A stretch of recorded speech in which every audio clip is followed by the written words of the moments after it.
Please, everyone, ladies and gentlemen, please welcome the wonderful Irene Hoffman, the CEO of IDB Lab. It's such a pleasure to welcome you to the Caribbean Future Summit, Irene. Thank you so much, Christine, and what a pleasure to also have heard the previous speakers and Ingrid. Of course, I can relate a lot to one of the things that you said to her about, you must feel vindicated. Now everybody sees that the digital future, and so I think that's a great segue to what I wanted to share with all of you today, and this is very important for us at IDB Lab as the Innovation Lab of the IDB Group, because the Caribbean is a priority for us.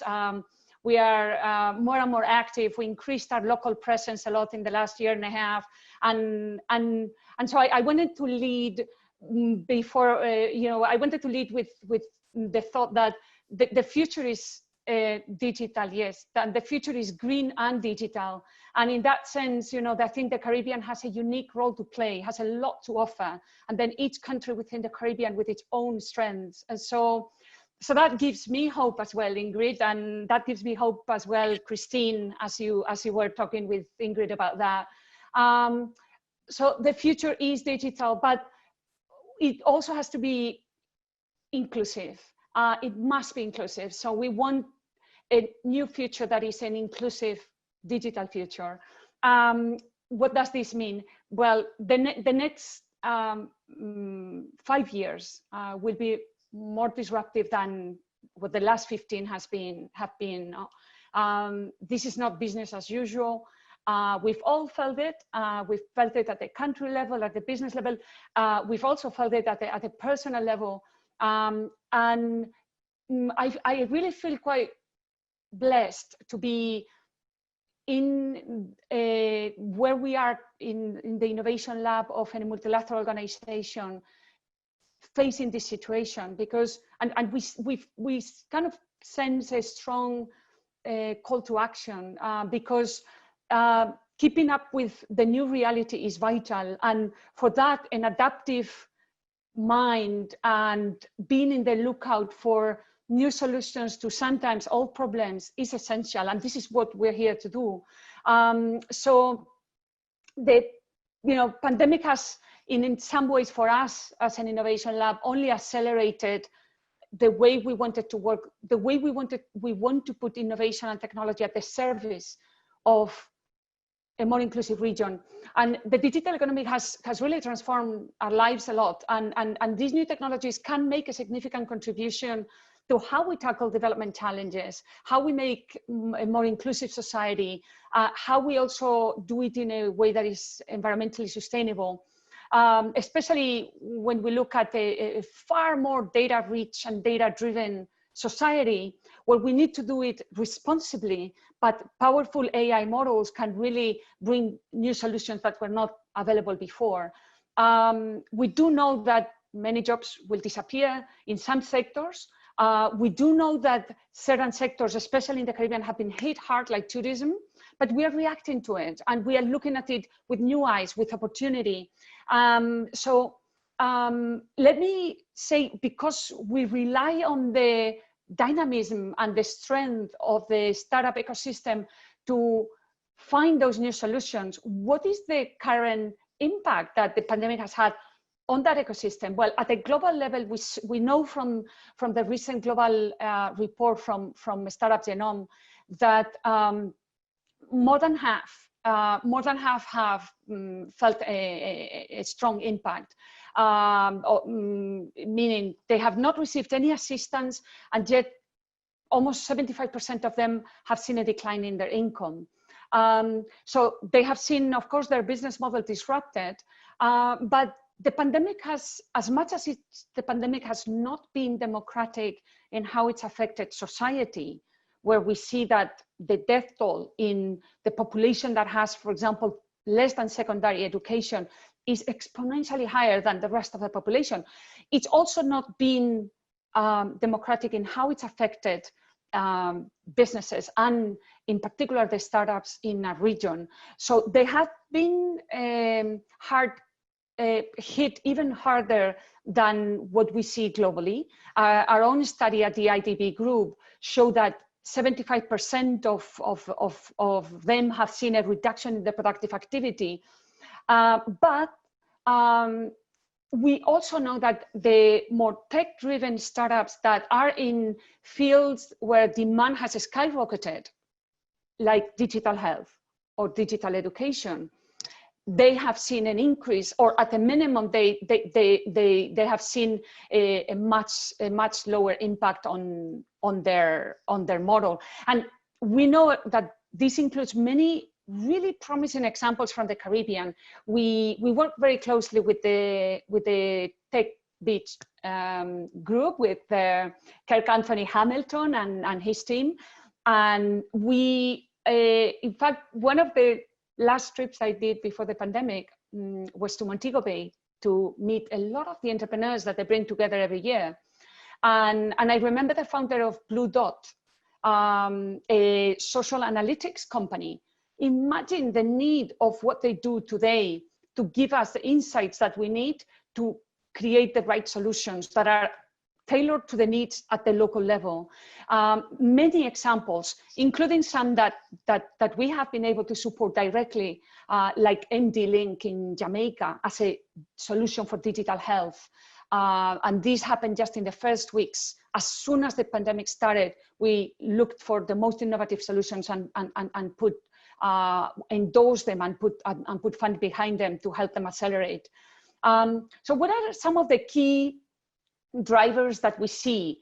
And this brings us to the whole topic of data and digital platforms.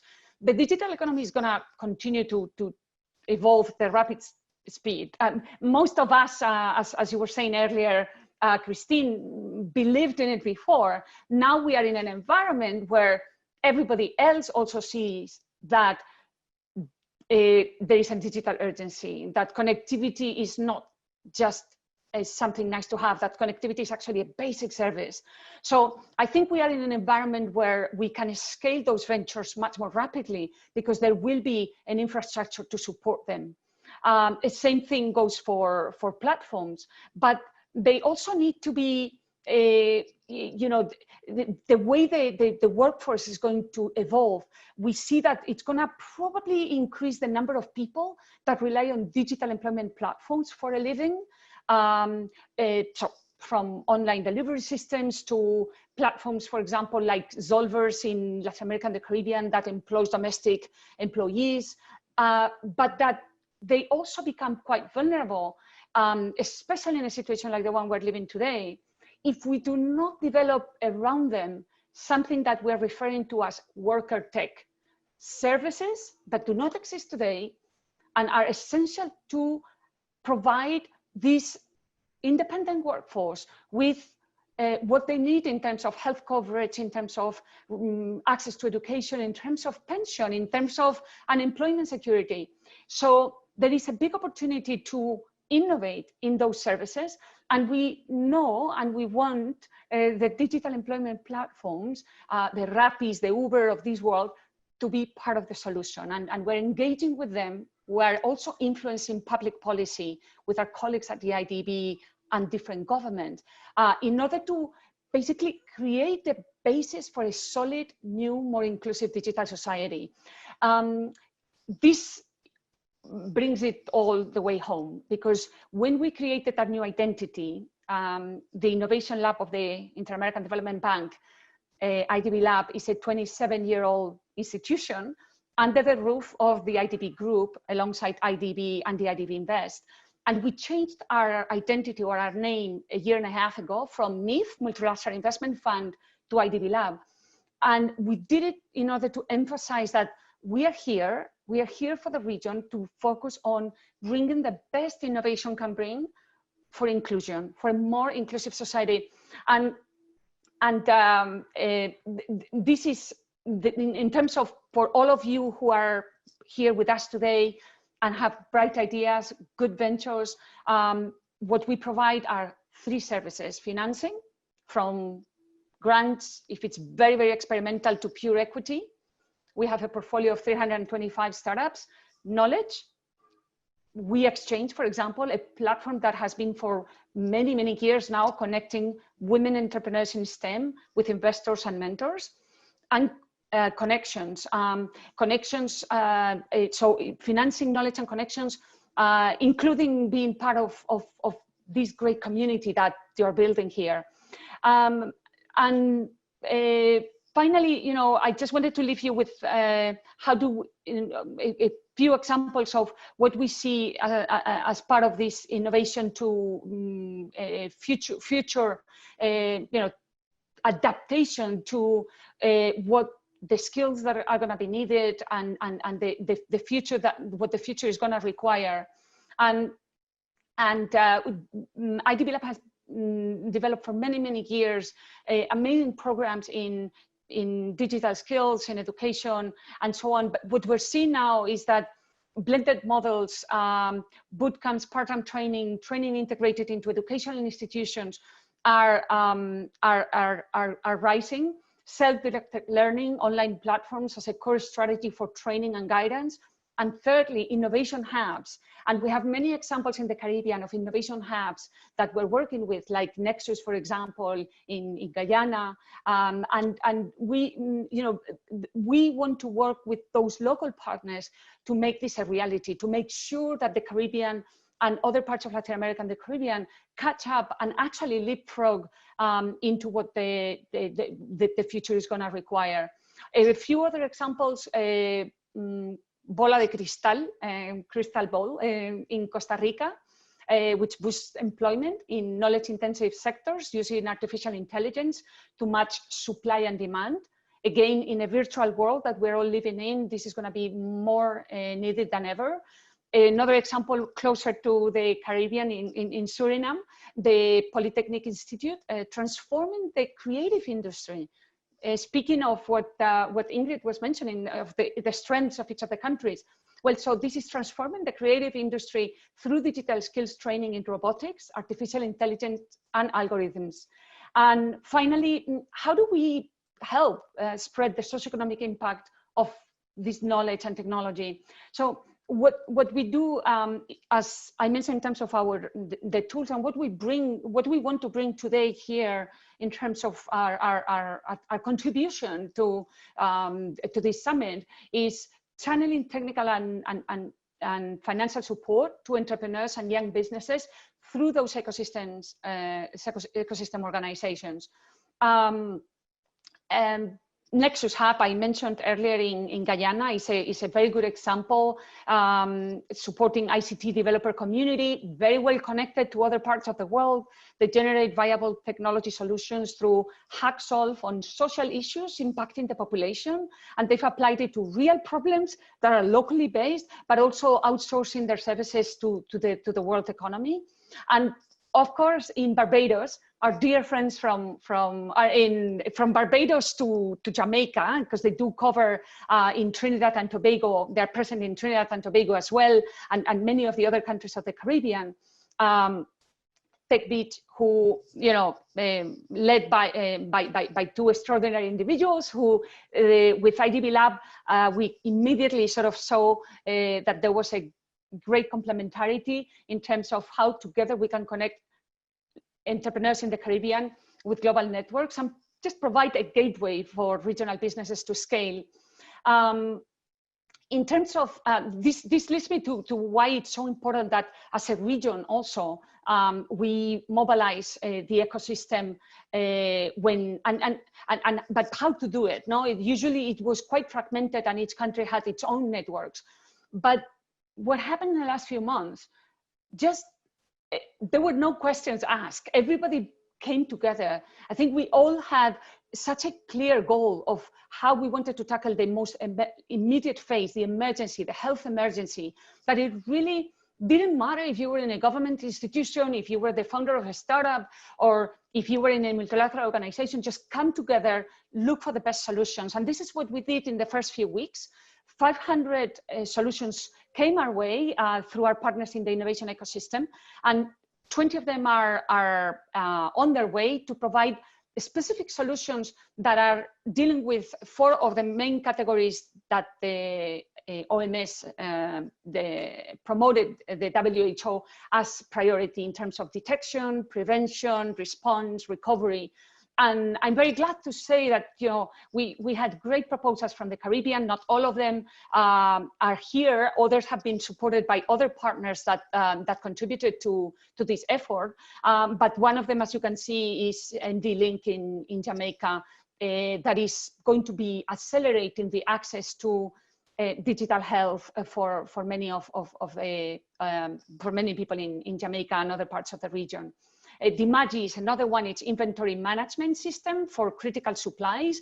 So it's really thinking of the entire value chain in health. And I think the lessons that we've learned in health in terms of how a sector like that can rapidly leapfrog into a digital health system with amazing partnerships between entrepreneurs and ministries of health and other institutions is really something that we can take now to other sectors that are going to require the same acceleration process like education.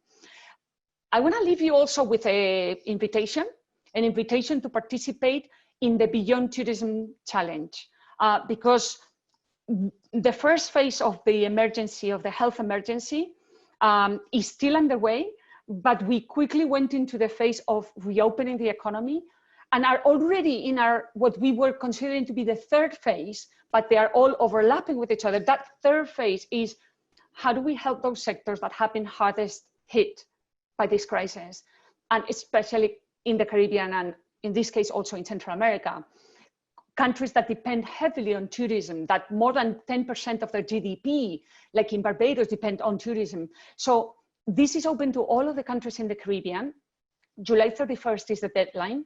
And you know, we look forward to innovative solutions that can help that sector adapt to the new reality in terms of developing digital skills of tourism workforce and preserving natural resources. Because, as I said at the beginning, I think the future is green and digital. And that places the Caribbean in an amazing place to offer the world solutions that only the Caribbean can develop. Now, finally, just circling back, I want to finish going back to the title of the presentation again and leave you with a question. And that's, how inclusive do we want the future, this digital future, to be? And I think that's up to all of us working together, all of us that I see in all the activity that's happening in the chat here with all the audience and the other panelists.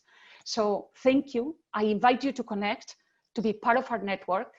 And thank you so much, Christine, for this invitation and the Caribbean Future Summit.